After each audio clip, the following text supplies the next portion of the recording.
Good afternoon and thanks for joining us.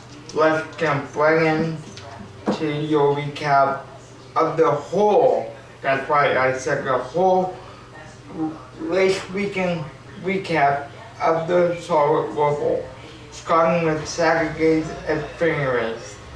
Saturday's Xfinity race, in my opinion, was very entertaining. I just, you know, you never know what you're going to get, Jenny, as far as the weather. That's right. And Cooper told road courses are the only thing in racing that basically do not get canceled if there's precipitation in the air for the race weekend, like we saw this weekend.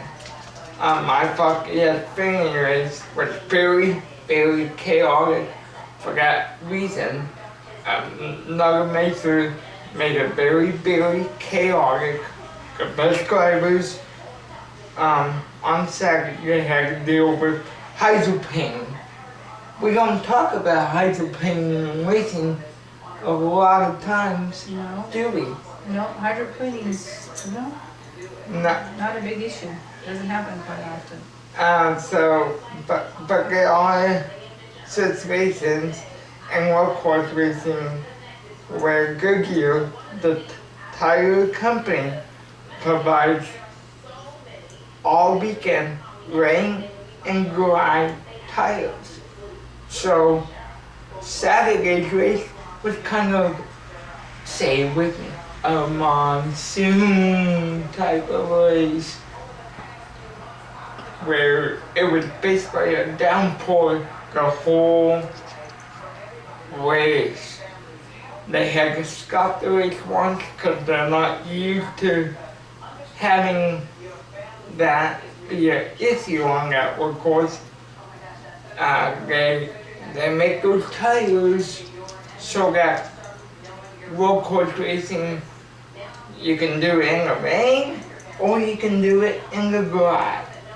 It just so happened Saturday, it soaked. Saw it during Saturday's race, so you saw most of that race ran in the wet, started in the dry, but went to the wet and stayed in the wet. Just a little too much rain for them, huh? But I tell you what, that made for some good, interesting strategies. And the same weather report was for Sunday. Sunday, it started in the rain, but it wasn't near as bad, which I was kind of sad about after seeing the Xfinity race and hearing what the weather report was, because they were saying all weekend 80 to 90% chance of rain due to the hurricane going through the south. I don't think we talked about what caused all that weather in Charlotte. Skinny, but that's what caused it. And it wasn't near as bad as on Sunday. Sunday's race actually got out. That's why you saw Ty Dillon kind of go back to the normal tires before everybody else, and he was your eventual scheduling winner because he and his team guessed right. And I thought, okay. And then stage 2 came along and it just kept getting drier and drier. And then your regular suspects, Kyle Busch, Chase Elliott, those folks that usually run some form in the top 10 started migrating their cars to the front as it got drier and drier, and some people were really going for it in the wet.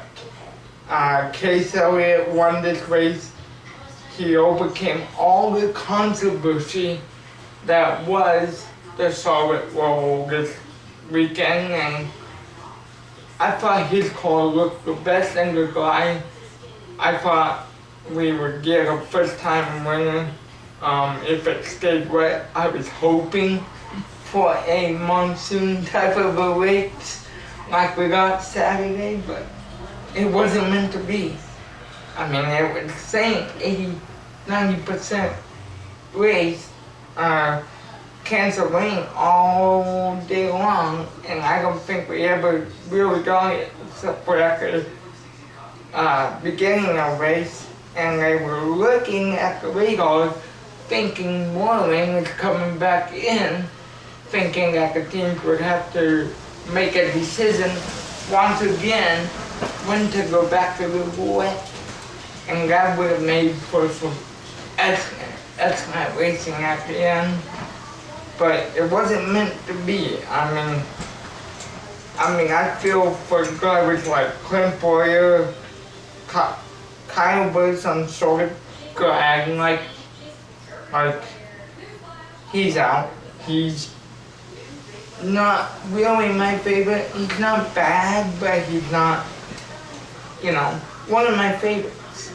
But I do feel bad for the guy that's retiring at the end of the year to go TV booth, Clint Boyer.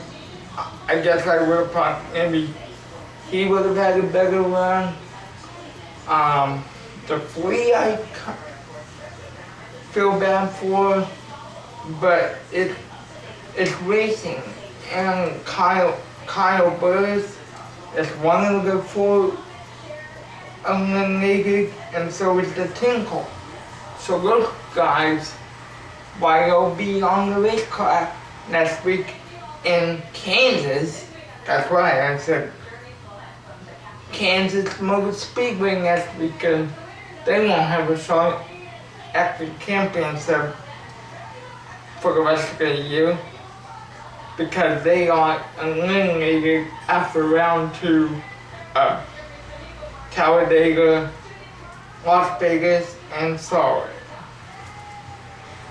But now we got Kansas, Texas, and Martinsburg to look forward to before we crown a championship. Crown someone in all 3 series.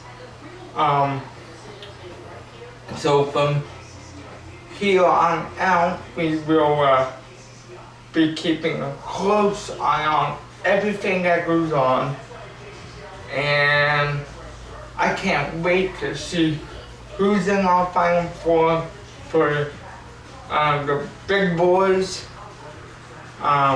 with 15 Phoenix. I'm really excited.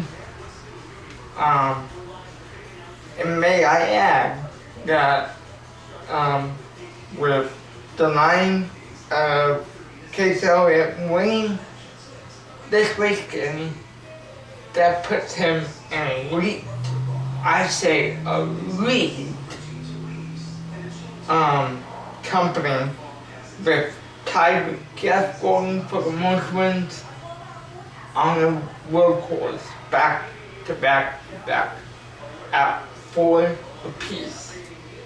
So, but I can't wait to see what happens the rest of the year.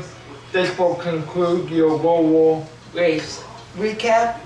We will see you next week or in the upcoming videos once we figure out what they are. Right, King? Yes. So, until we meet again, like, subscribe if you're new, and leave a comment on what you thought of the 2020 Charlotte Roval. Till then, this has been Full Throttle with Justin Putzer and Jane. Talk to you guys later. Goodbye, everyone.